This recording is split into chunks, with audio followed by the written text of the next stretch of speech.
E aí pessoal, eu sou o Lucas. Eu sabia. Estamos aqui para mais um vídeo do canal Filhos da Luz.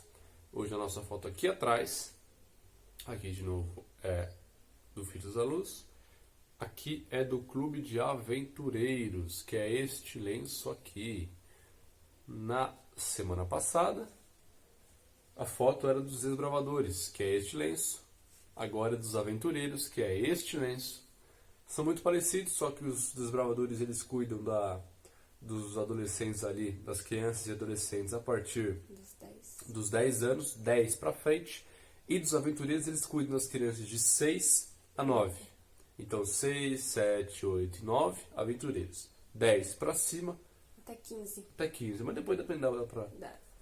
Então a partir de 10, antes de 10, quer dizer, antes de 10, de 9 para baixo, Aventureiros, 10 para cima, Desbravadores. Também é naquela mesma página, MDA Paulistana, que a gente colocou, vai estar aí de novo.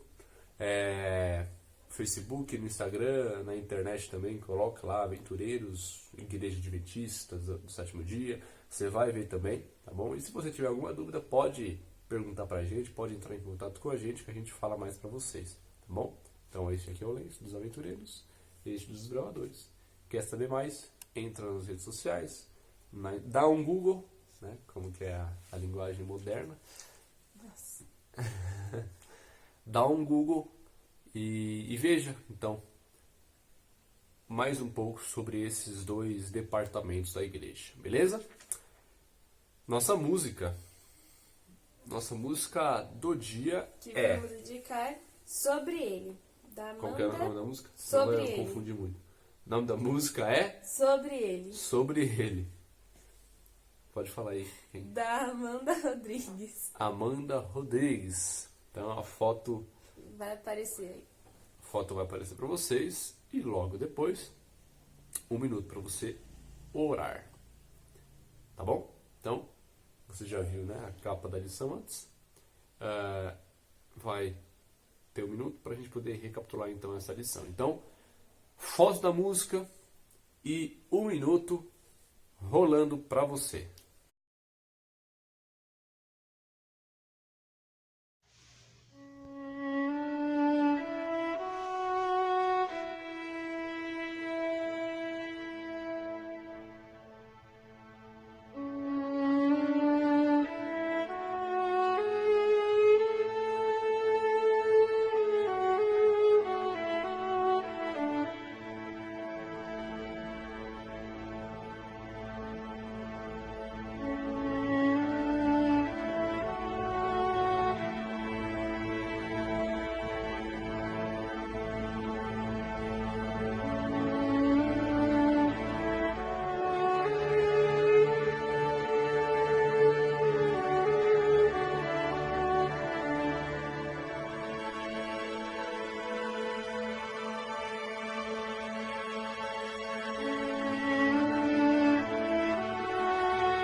Voltamos, pessoal. Orações feitas. Viu o nome da música? Não deixe de ouvir.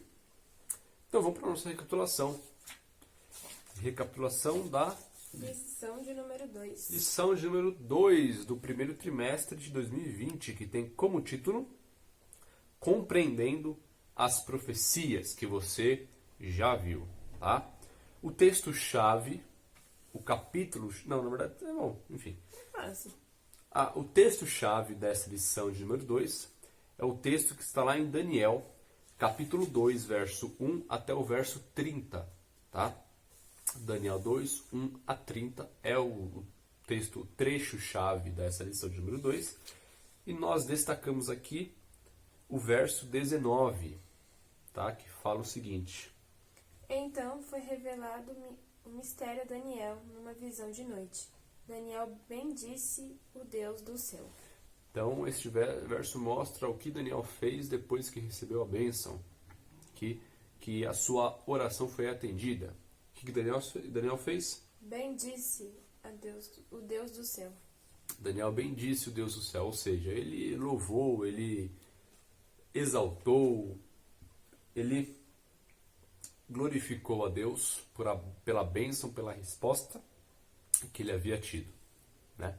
Então, que essa seja a nossa postura sempre que recebermos uma bênção, que Deus atender às nossas orações, a gente se lembre de bem dizer ao Deus do céu. Amém.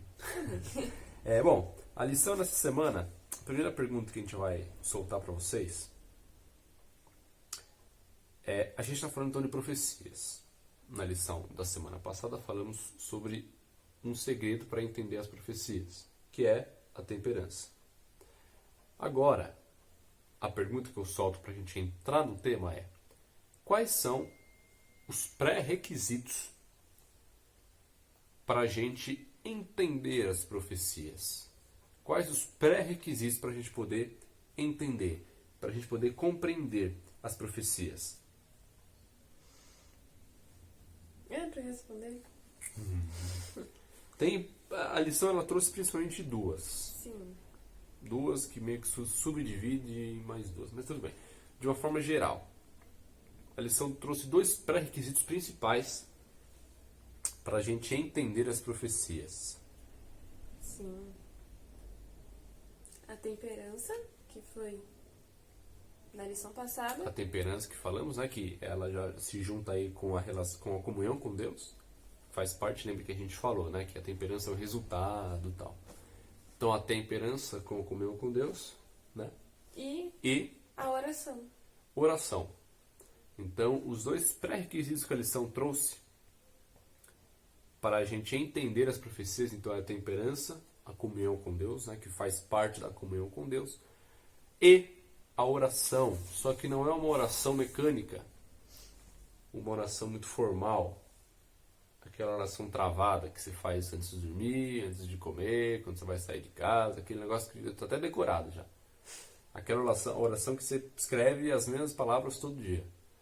Não uma oração assim, é uma oração de coração. De coração, uma oração sincera, né? Uma oração natural, sabe? Uma oração verdadeira, um pedido, uma conversa. Então a oração, falamos da temperança.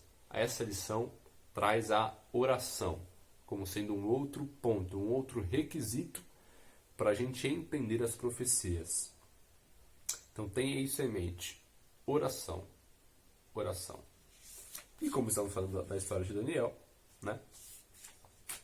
O que Daniel fez? Vamos lá. De repente, Daniel fica sabendo que o rei está obrigando que alguém descubra que o rei sonhou. Isso é impossível. Para qualquer ser humano isso é impossível. Sim. E o que Daniel fez diante do impossível? Ele orou. Ele orou.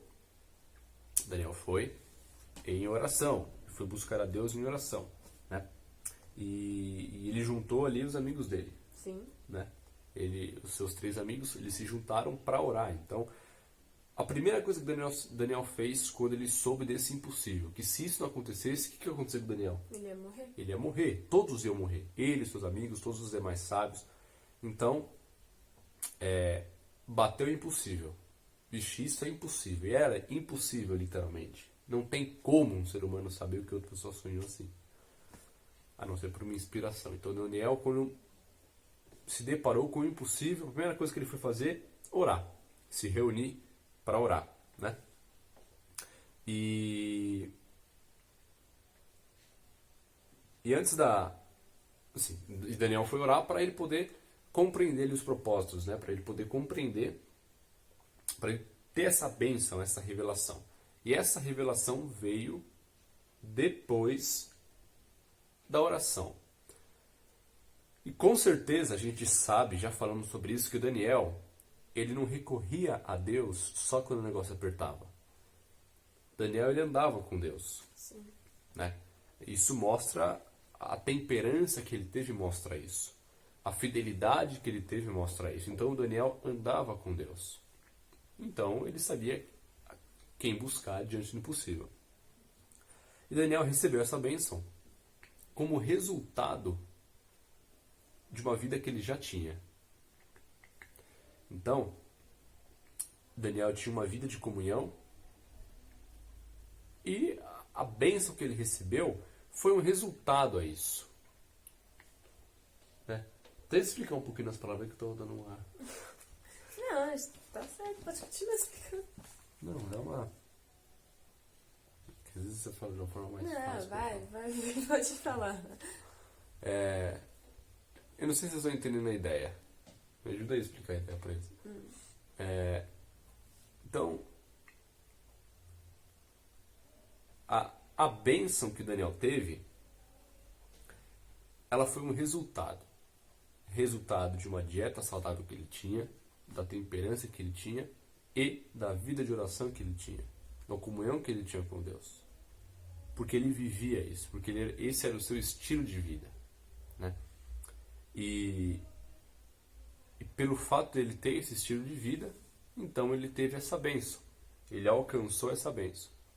Essa bênção foi um resultado da vida que ele já tinha, né? Porque às vezes a gente vai buscar Deus quando? Só quando os momentos realmente apertam, que tá ruim. Porque de resto a gente esquece até de agradecer as coisas simples. A gente só busca Deus quando tá difícil, né? Mas com Daniel não foi assim. Ele buscou a Deus quando estava difícil, só que ele já andava com Deus antes. Ele tinha uma vida com Deus antes. E quando o negócio apertou, ele se lembrou em quem recorrer. Aí ele foi a Deus. Ele recorreu a Deus. Mas o ponto é que Daniel já andava com Deus. A lição trouxe uma frase interessante. O ser vem antes do fazer, né? E isso mostra muito para nós como a gente deve agir, né? Então, o ser vem antes do fazer. O que isso quer dizer? O fazer é um resultado, né? O fazer é uma consequência do nosso ser, da nossa vida com Deus, no nosso andar com Deus. Fazer, buscar a Deus e receber a bênção, receber a ajuda dele, é um resultado. É um resultado. Então que a gente possa andar com Deus para que a gente saiba que quando o negócio apertar, nós temos um pai, temos alguém para nos atender, como Daniel encarava isso, né? Lembre-se que quando a gente ora, a impossibilidade humana se torna a oportunidade de Deus. Lembre-se que para Deus nada é Impossível. Deus pode tudo, assim como ele pôde revelar a Daniel o sonho de Nabucodonosor. Então lembre-se que o impossível para o homem é possível para Deus. Primeira coisa, e lembre-se de andar com Deus, não só buscar a Deus. Não faça de Deus um garçom. Quando você precisa, quando você quer, você vai lá e chama ele. Tem muita coisa por trás. Temperança, comunhão com Deus, para que aí sim você obtenha o que você precisa, para que você possa ir a Ele. Então, primeira coisa, andar com Deus e, como resultado, as bênçãos e a presença dEle. A lição veio abordando também algumas perguntas. Sobre esse capítulo, que é, não sei se você leu. Tomara que você tenha lido. Se você não leu, leia, para ficar muito mais simples, muito mais fácil. A primeira pergunta que a lição ela fez e ela responde é por que Deus deu o sonho a Nabucodonosor em vez de dá-lo a Daniel? Deus não podia direto dar o sonho para Daniel e ele ia lá falar para o rei? Por que Deus deu o sonho para o rei ao invés de ir para Daniel de cara? Né? E a lição ela responde por duas coisas também principais. A primeira é que Deus deseja alcançar todo mundo. E a lição mesmo fala que Nabucodonosor, depois de alguma série de eventos, ele se converteu. Então, foi muito mais fácil dar esse sonho para o rei, que era pagão. E aí ele vê que Daniel, ao orar pro Deus verdadeiro, conseguiu identificar e aí Sim. conseguiu levar. Porque se Daniel tivesse um sonho, ele ia falar pro rei. Imagina alguém chegando pro rei e falando: rei, eu sonhei que o seu império vai cair, que não sei o que lá. Ou o rei ia ficar muito bravo e ia matar Daniel, ou ele ia rir. Ele não ia levar em consideração. Então Deus dá o sonho para Nabucodonosor para que isso incomodasse ele E aí já entra na segunda razão, porque Nabucodonosor ele buscou a resposta em outros meios, aos seus sábios, aos seus adivinhos, aos seus acadêmicos, e ninguém soube dar resposta para ele. Quem foi o único que soube dar resposta para o rei? Daniel. Daniel, que se amparava em quem? Deus. Em Deus. Então, através do sonho a Nabucodonosor, o rei soube que, qualquer adivinho, qualquer acadêmico, qualquer sábio que ele tinha, não era capaz de revelar para ele o que ele... Não tinha esse poder. Por quê? Porque o poder verdadeiro, porque a verdade vem só de Deus. E Daniel mostrou isso. Entendeu? Daniel foi o único que soube dizer para o rei o que o rei tinha sonhado. Sim. Ou seja, a única pessoa que tinha como base o Deus verdadeiro soube falar para o rei o que ele queria. Então o rei é meio que por eliminação, né? Os adivinhos não sabem. Os sábios não sabem. Os acadêmicos intelectuais não sabem. O único que sabe é quem anda com Deus.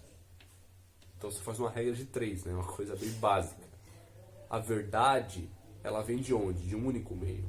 Do Deus verdadeiro. E Deus mostrou isso para Nabucodonosor através de toda essa situação. Então, os dois motivos pelos quais Deus deu sonho para Nabucodonosor. Primeiro, para convertê-lo, porque tudo começou nisso.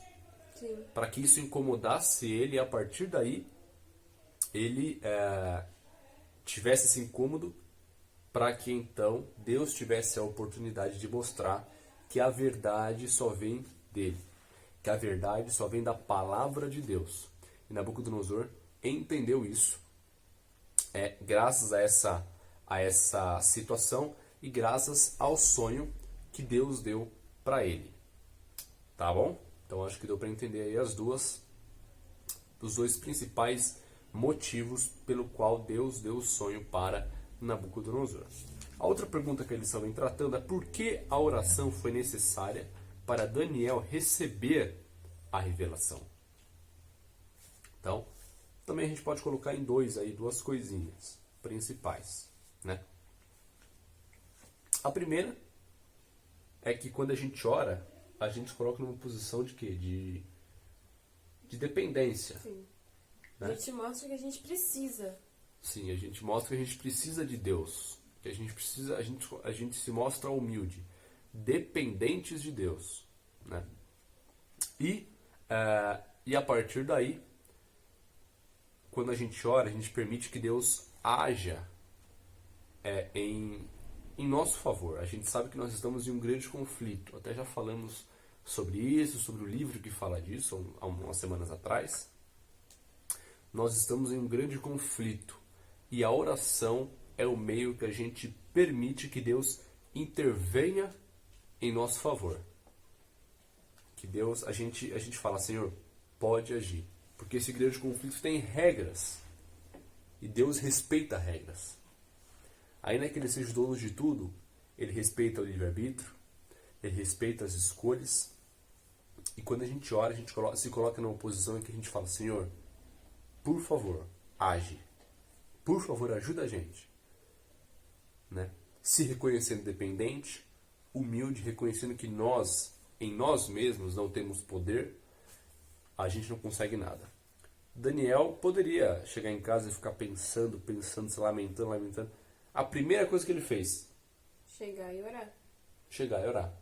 Né? Com os amigos. Reuniu ali para orar.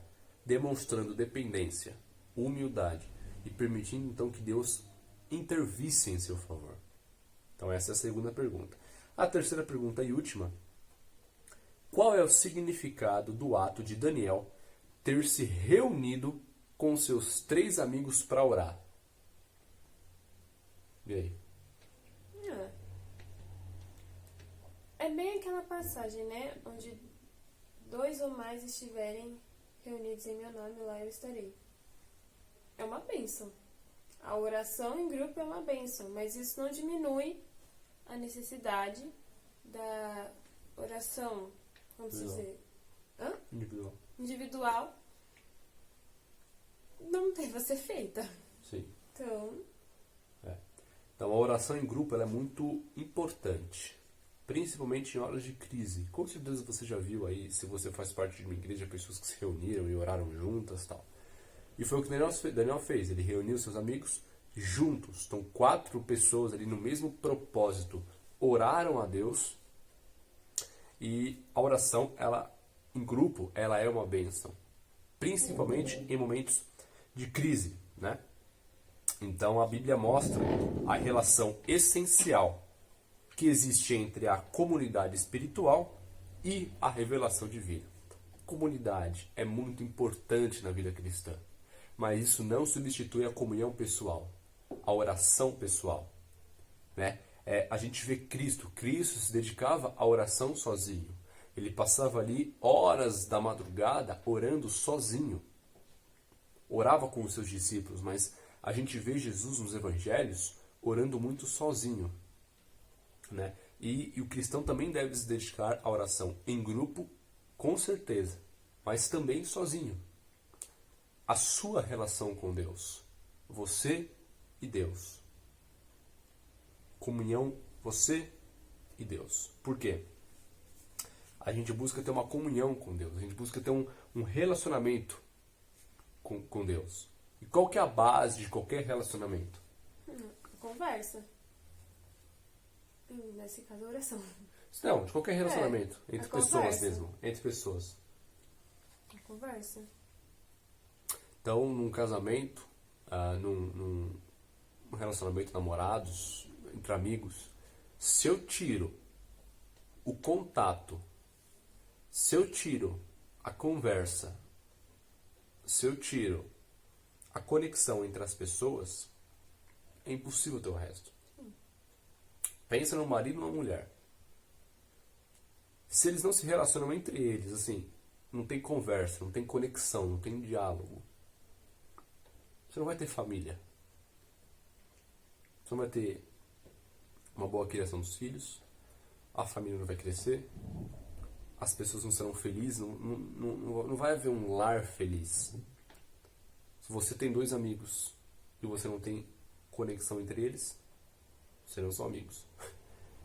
Mesma coisa para namorados. Se não se falam, se não se conectam, não são namorados. Qualquer coisa, qualquer relação humana, pai e filho, não dá. A base é a conversa, é a conexão, é a relação. E com Deus não é diferente. Se a gente busca relação com Deus, relacionamento com Deus, qual que é a base? Oração. Então, um relacionamento com Deus sem oração não é relacionamento com Deus. Sem conversa, não tem relacionamento. Sem contato, não tem relacionamento.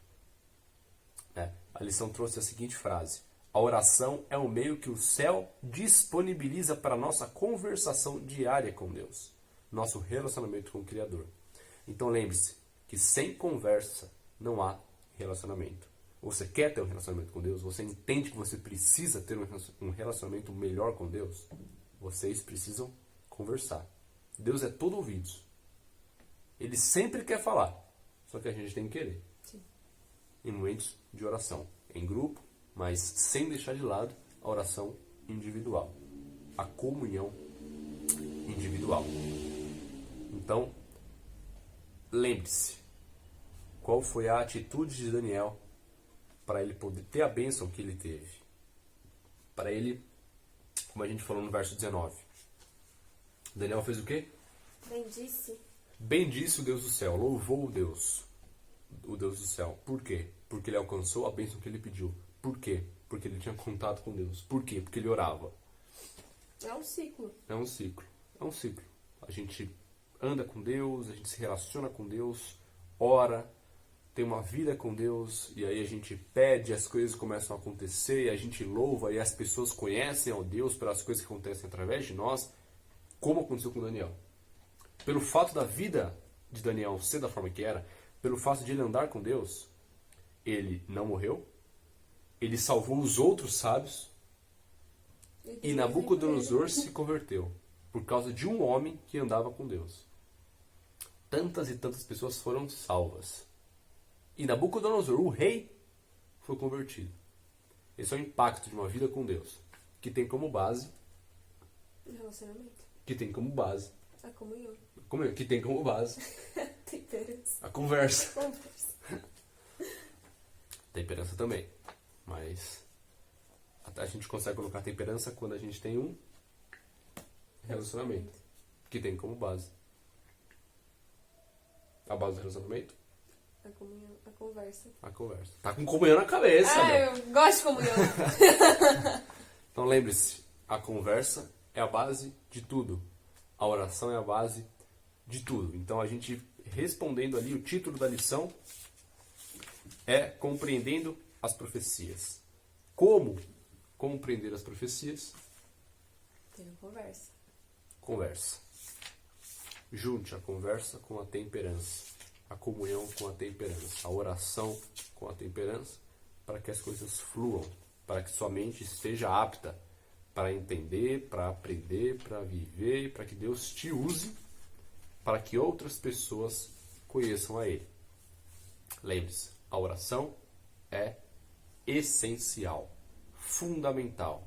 Sem ela, não tem relacionamento. Ore para tudo. Tudo. Tem um plano, tem alguma coisa especial, ora. Ora. Permita que Deus haja em seu favor. E para a gente finalizar, a gente vai ler aqui agora algumas citações de Ellen White, tá? Referentes à oração. Então eu leio uma, ela lê outra, elas vão estar aí embaixo também, tá bom? Então, algumas citações de Ellen White sobre oração. A primeira citação diz o seguinte: Deus está pronto e sempre disposto a ouvir a oração sincera do mais humilde de seus filhos. E, apesar disso, há tanta relutância da nossa parte para levar-lhe nossas necessidades. O que pensarão os anjos celestiais desses pobres homens e mulheres, seres sujeitos à tentação, quando o coração de Deus, infinito em amor, inclina-se para eles, pronto a dar-lhes mais do que podem pedir ou pensar, e eles oram tão pouco e têm uma fé tão pequena? Segunda citação. As trevas do maligno envolvem os que negligenciam a oração. Terceira. Por que deveriam os filhos e filhas de Deus ser relutantes em orar? Quando a oração é a chave nas mãos da fé para abrir os depósitos do céu, onde estão armazenados os ilimitados recursos da onipotência? Sem oração constante e perseverante vigilância, corremos o risco de ficar cada vez mais descuidados e de nos desviar do caminho certo. Quarta. Leve a Deus suas necessidades, alegrias, tristezas, preocupações e seus temores. Você não conseguirá sobrecarregá-lo, nem deixá-lo cansado. Aquele que conta os cabelos de sua cabeça não é indiferente às necessidades de seus filhos. Quinta, entregue a ele todas as coisas que perturbam sua mente. Coisa alguma é grande demais para que ele não possa suportar, pois é ele que mantém os mundos e governa o universo. Sexta. As relações entre Deus e cada pessoa são particulares e íntimas, como se não existisse nenhuma outra pessoa sobre a terra para compartilhar de seu cuidado vigilante. Ninguém, porque quem ele houvesse dado seu filho amado, seu amado filho.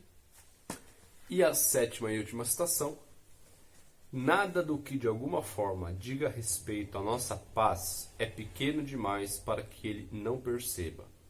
Não há um só capítulo da nossa existência que seja escuro demais para que ele não possa ler, nem dificuldade alguma tão complicada que não possa resolver.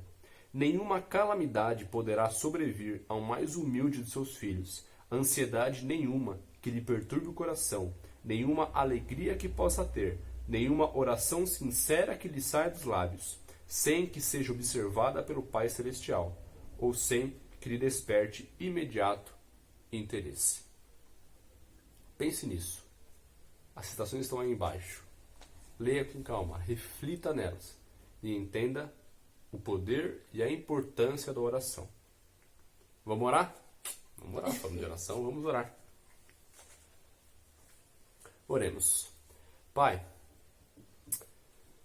ajuda a gente a sermos pessoas de oração. Nós que estamos aqui, aqueles que estão nos assistindo. Que a base da nossa relação seja a oração. Que o Senhor nos ajude a querermos orar. E que na correria do dia a dia o Senhor nos lembre de orar. Que as bênçãos, que tudo isso seja consequência de uma vida ao teu lado. Ajuda a gente a andar do seu lado dia a dia, rumo à Canaã celestial, começando pela oração. Perdoa os nossos pecados, limpa a nossa mente, que por meio da oração e da temperança possamos entender e compreender a tua vontade, os teus propósitos e a tua palavra para a nossa vida. Fique conosco, perdoa nossos pecados. Em nome de Jesus oramos. Amém. Amém. Nosso texto-chave, que está lá. Onde está lá? Efésios 5, 8. Livro de Efésios, no capítulo 5, no verso 8. que fala o seguinte. Ao tempo para todo mundo vir. Pois outrora erais trevas, porém agora sois luz no Senhor. Andai como Filhos da luz. Que a gente ande como filhos da luz. Que você tenha aí um excelente sábado. Que Deus te abençoe, tá bom? E manda, vamos divulgar as boas novas da salvação. Por quê? Deus está voltando. Quem está voltando? Jesus. Jesus está Voltando. voltando. Que a gente se prepare juntos. É para isso que a gente está aqui. Ore por nós, ore por vocês, pelo mundo, pela igreja, pelo povo de Deus e Por todos. por tudo que você quiser. Ore, tá bom? Fique com Deus. Tenha um ótimo sábado, um bom final de semana e a gente se vê na semana que vem, sexta que vem. Beijo. Beijo.